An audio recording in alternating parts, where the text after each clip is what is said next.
안녕하세요. LA의 비트쇼입니다. 비트코인만이 상품이다. 오로지 비트코인만이 상품이다. 라고 CFTC 의장이 말합니다.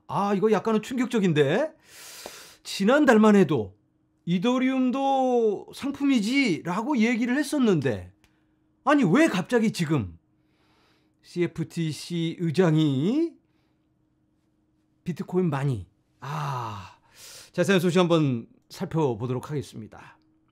CFTC 체어, 이더리움을 외면하고 오직 비트코인만이 상품이다. 이걸 어떻게 받아들여야 할까요? 여기에 대해서 여기저기서 뉴스들이 쏟아져 나오고 있는데요. CFTC 의장, 이더리움이 상품이 되는 것에 대한 생각을 바꾸다. 생각을 뒤집었다. 수년간의 반대의 주장 끝에 로스틴 베남의 암호 상품에 대한 입장은 이제 게리 겐슬러의 입장과 유사합니다. 이 사람이 오늘 프리스턴 대학에서 주최한 초대 전용 암호화폐 행사에서 자신의 생각을 밝혔습니다. 얼마 전에 나온 DCCPA, 디지털 자산 소비자 보호법, 이게 8월 달에 나온 법안인데, 이 법안은 CFTC 권한을 확장하여 디지털 상품 시장을 규제하고 암호화폐를 분류하며 비트코인과 이더를 상품으로 명시적으로 지정합니다. 이런 법안이 나와서 그러면 뭐 이더리움도 당연히 상품으로 규정이 되는 거니까 안전하다라고 모두가 생각을 했습니다. 그런데 이 법안을 여기 샘 뱅크맨 프리드가 지원을 했고요. 여러 암호화폐 단체, 기관들 다 지원을 하고 이거 너무나 좋다. 이렇게 명확성을 심어주자.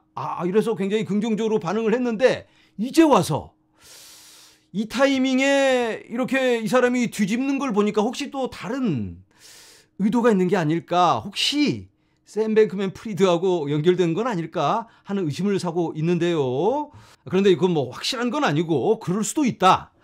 베남은 9월에 이 법안에 대해서 엄청난 진전이다라고 낙관을 했습니다. 너무나 좋다. 그런 당시 상원에서 증언을 하면서 많은 디지털 자산이 상품을 구성한다라고 말했습니다.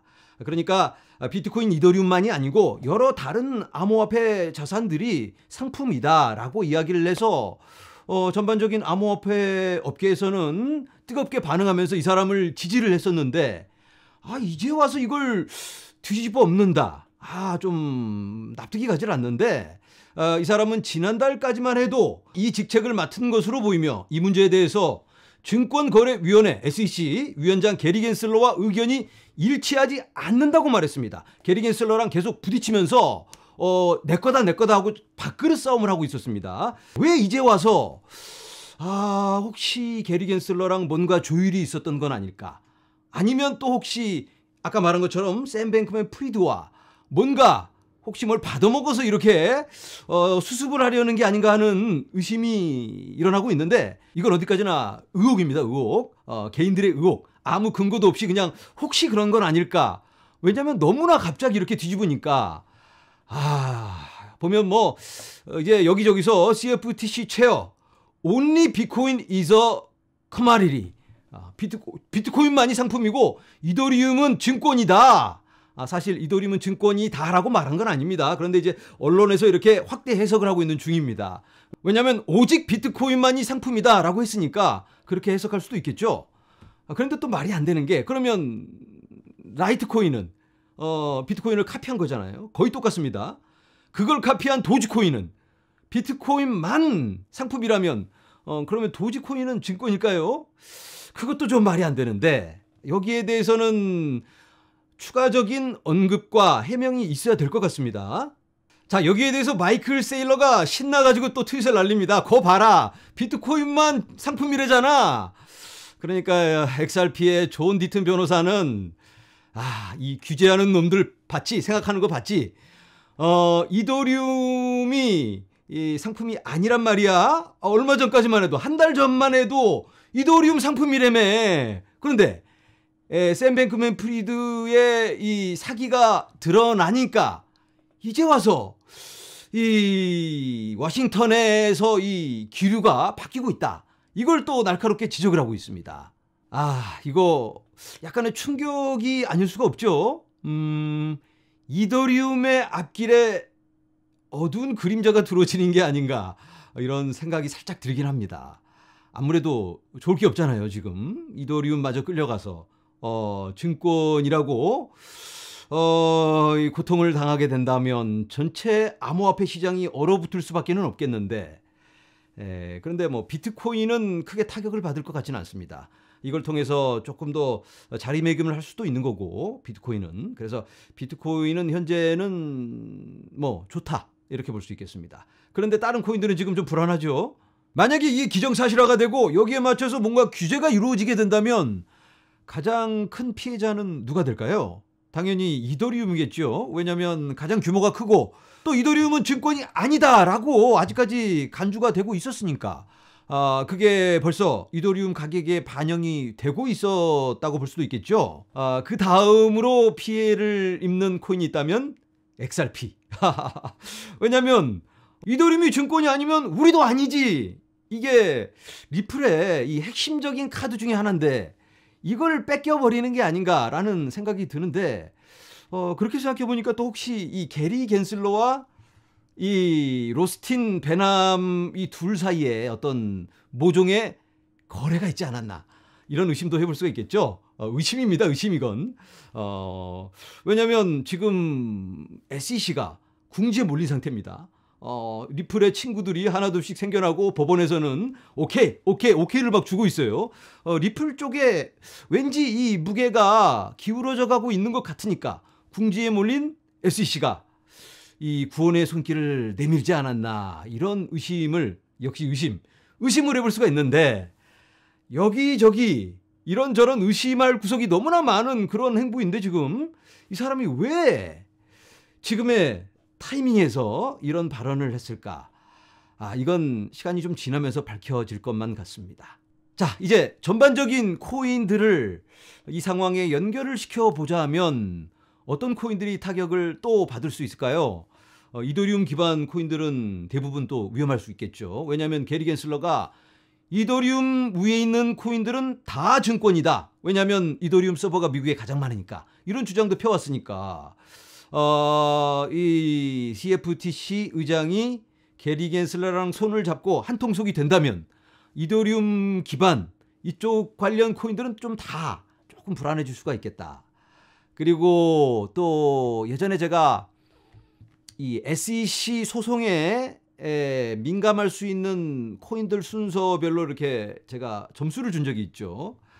일단은 ICO를 한 코인들은 또 위험해질 수가 있겠고, 그리고 탈중앙화의 정의가 어떻게 결론 지어질지는 모르겠지만 중앙화적인 코인들이 또 불안에 빠질 수가 있겠죠. 그런데 우리가 지금 아직은 너무 심각하게 걱정할 필요는 없습니다. 왜냐하면 이 CFTC 의장이 뭔가 결정을 내릴 수 있는 그런 권한을 가진 게 아닙니다. 확정적이 아니다. 자, 오늘 의회에서 청문회가 있었습니다. FTX 사태로 인해서 암호화폐 시장에 대한 규제가 절실하게 필요하다. 이 문제에 대해서 청문회를 갖고 심도 있게 논의를 했는데, 우리가 가장 기본적인 정의를 내리고 시작을 해보자.